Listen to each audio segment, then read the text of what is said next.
this time from the DC Universe Green Lantern Classics, we're going to be taking a look at the sort of a misnomer, because this should actually be part of the Movie Masters line. This is a sneak peek figure, Goo or Gahoo. Not really sure how to pronounce it.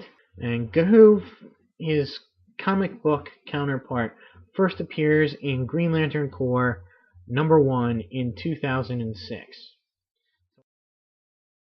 We'll take a quick look at the back of the package here, and you can see his biography and statistics, the other figures in the wave, and the Build-A-Figure.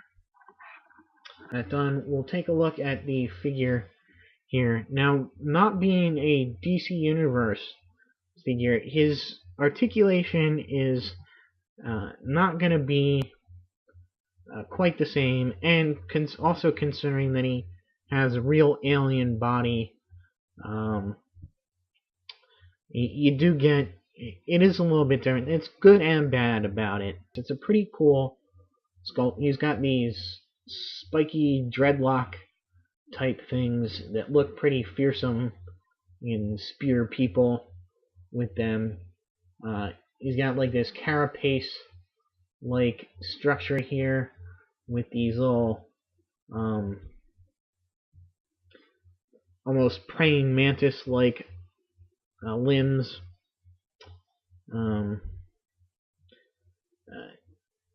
Very kind of insectoid, crustacean-like almost, actually, like appearance to his body. Try and get in right there. Very nice eyes, and the mouth,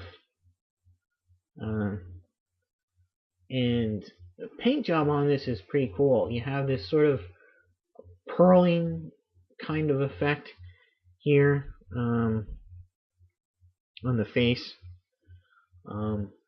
Very nice colors of blues and different color purples and the light gray mixed in there.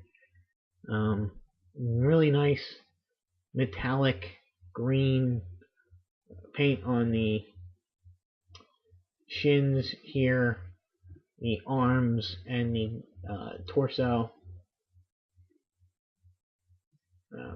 Very nice. I do like the overall sculpt of the figure. He doesn't have any accessories aside from the piece of the Build-A-Figure, so it's a little bit of a drawback. Not too much. Getting into the articulation, we'll start with the head. The head is on the neck really is on a ball joint, so you can get some up and down motion, pretty nice. Some side to side, as well as left and right. Actually, very posable in the head area. And his little tendrils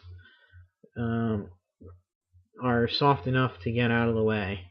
Moving down, these little appendages, they are slightly posable forward and back here where they meet the carapace, for lack of a better word.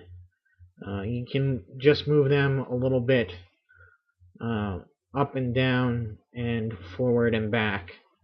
These arms do go full 360 and out. However, here's where the articulation sort of lacks. It's just a swivel here at the elbow and a swivel here at the hands, which this is probably the worst articulation on the figure. He does have a torso joint that allows for some forward and back motion and side to side motion, as well as left and right. His hips are a single joint there. They don't go out at all. That's a drawback.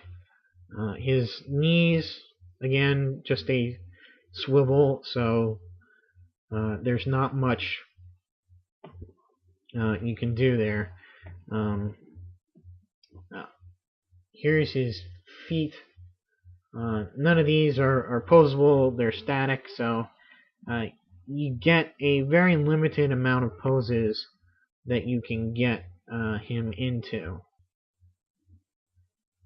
So, from what I've been seeing of the Movie Masters line, they are doing a wide array of aliens, and their new takes on classic figures, or characters rather.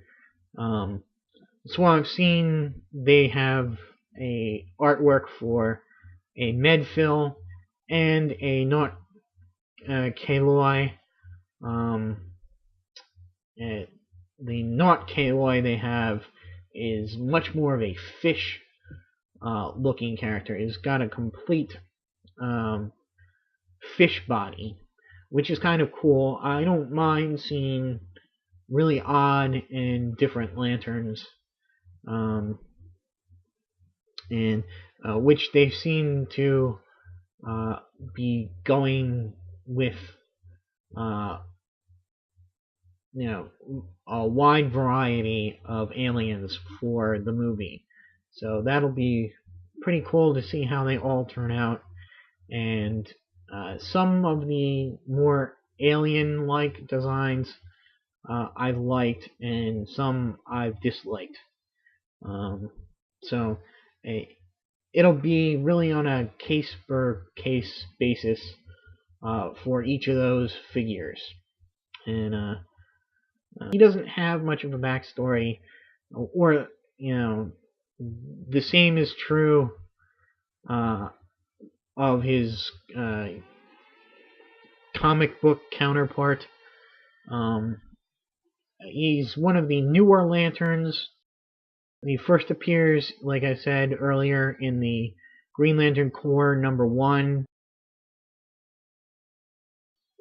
Not much is known other than what's on the biography there. I can't add much. The prison. He was a guard on the prison planet Takran Galtos, and chosen to be a Green Lantern. And that's pretty much it. Stay tuned for reviews on the rest of the figures in Wave 2 of the DC Universe Green Lantern Classics Wave 2. And until my next video, I'll see you.